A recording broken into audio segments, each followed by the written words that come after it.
Hi students, this is Viswanath, chemistry faculty for NEET and IIT exams. In last class, we completed some of the numericals related to Gibbs energy change. Now see the next one. Zn plus Cu2 plus in aqueous solution gives rise to Cu plus Zn2 plus in aqueous solution. Given that delta F Z0, that means standard Gibbs energy change for Cu2 plus ion and Zn2 plus ion as 65 kilojoule mole inverse minus 147.2 kilojoule mole inverse respectively. The standard Gibbs energy change for the reaction, for the above reaction is, okay, for the above reaction standard Gibbs energy change we should find out. Now say this one. Standard Gibbs energy change of the reaction delta R G0 equal to sigma delta F G0 of the products. That means sum of the standard Gibbs energy change for the formation of products minus sigma delta F Z0 of reactants. Sum of the standard Gibbs energy change for the formation of the reactants. Here for elemental form delta F Z0 is 0. Zinc in the elemental form, copper also in the elemental form. For these two, delta F G0 values are 0. Okay, so substitute the values. Products means for this Zn2 plus ion, it is given in the question minus 147.2. And reactants for zinc 0, Cu2 plus ion 65. Substitute that one, then we can get answer. Standard Gibbs energy change for this reaction is minus 212.2 kilojoules. Okay students, next one. What is the free energy change when delta G, when 1 mole of water at 100 degrees Celsius and 1 atmosphere pressure is converted into steam at 100 degrees Celsius and 1 atmosphere pressure. So temperature pressure conditions are same, 100 degrees Celsius and 1 atmosphere pressure. 1 mole of water is converted to steam. Then what is the free energy change? Simple thing. Say this. H2O in liquid form gives rise to H2O in vapor state. Reaction is at equilibrium condition because only physical state of the substance is changed. Pressure, temperature conditions are same. So we can consider this reaction is at equilibrium. Then delta G equal to 0. Already we know that for any reversible reaction at equilibrium condition, change in free energy or change in Gibbs energy delta G equal to 0. So option D is the answer. Next. Determine whether or not it is possible for sodium to reduce aluminum oxide to aluminum at 298 Kelvin. Also calculate equilibrium constant given that GF0 of Al2O3 at 298 Kelvin is minus 1582 kilojoule per mole and GF0 of Na2O sodium oxide at 298 Kelvin is minus 377 kilojoule mole inverse. Okay, sodium can reduce Al2O3 to aluminum. Possible or not? We have to check it. How can we get answer? By calculating delta G0 for this reaction. We can say this reaction possible or not. Say this. This is the required reaction for this. Al2O3 plus 6Na gives rise to 3Na2O plus 2Al. For this, calculate delta G0, Gibbs energy change. Here, this is elemental form. So, delta G0 value 0. This is also elemental form. For this also, Gibbs energy change is 0. So, what is the remaining thing? Products. This one, 3 into GF0 of Na2O minus GF0 of Al2O3. These two values are given in the question. Then substitute by doing calculation. We can get delta G0 equal to 451 kilojoule mole inverse. Observe carefully, this is positive value. So for any chemical reaction, delta G naught is positive means the reaction spontaneous or non-spontaneous? Non-spontaneous. So the reaction cannot occur since delta G naught at 298 Kelvin is positive. Okay, see the remaining part.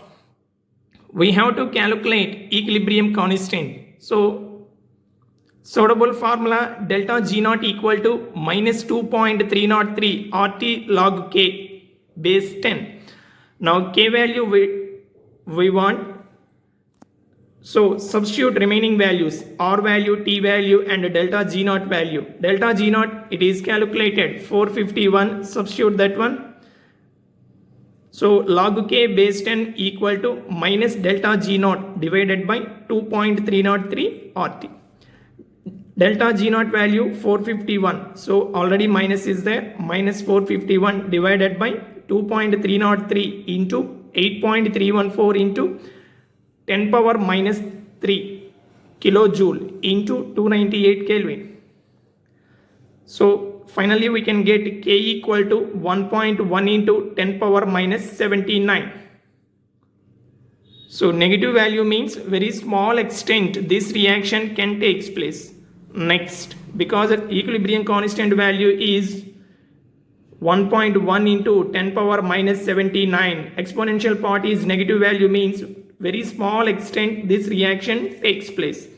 Next, the standard enthalpy and entropy changes for the reaction in equilibrium for the forward direction are given below. CO plus H2O gives rise to CO2 plus H2. At two different temperatures, standard enthalpy change and standard entropy changes for this reaction are given. Those temperatures are 300 Kelvin. This is enthalpy change value and entropy change value at 1200 Kelvin. Standard enthalpy value is this one. Standard entropy value is this one. Calculate Kp at each temperature. At these two different temperatures, we should calculate Kp value and predict the direction of reaction at 300 Kelvin and 1200 Kelvin. When partial pressure of CO equal to partial pressure of CO2 equal to partial pressure of H2 equal to partial pressure of H2O equal to 1 atmosphere at initial state.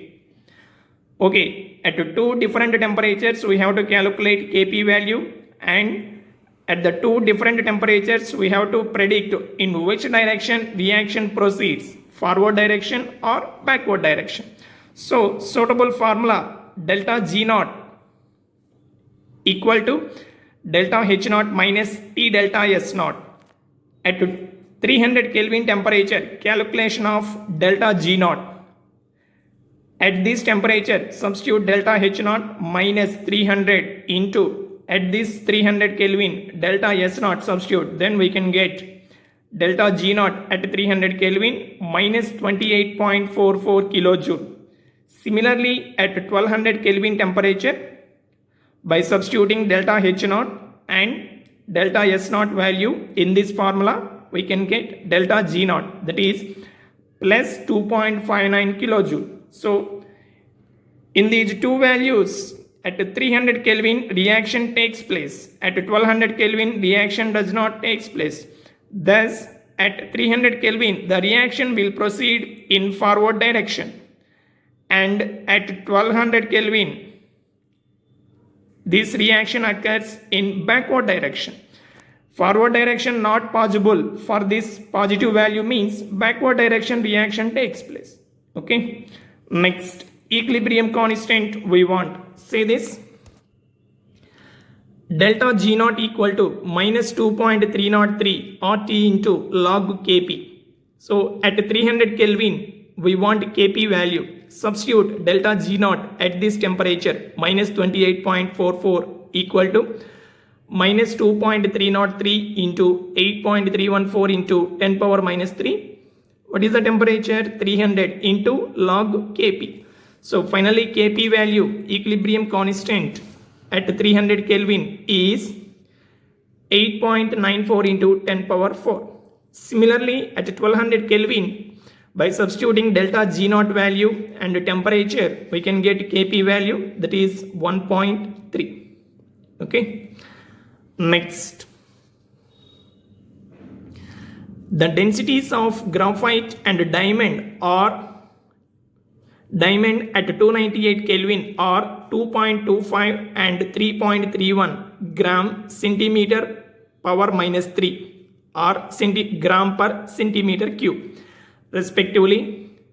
If the standard free energy difference is 1895 joule mole inverse, the pressure at which graphite will be transformed into diamond is, so delta G value is given, densities are given, here conversion of graphite to diamond, at which pressure graphite is converted to diamond, that pressure value we should find out. Okay, here delta G means work undergo compression. When graphite undergo compression, then only we can get diamond. So work compression, that equal to compression of the work means minus P delta V. Delta G is given, substitute that value, minus P into, here P we should find out. Delta V means difference in the volume. Volume is given? No. But we have density values. So density, what is the formula? D equal to mass by volume. Here graphite, diamond, both the substances having same element, that is carbon.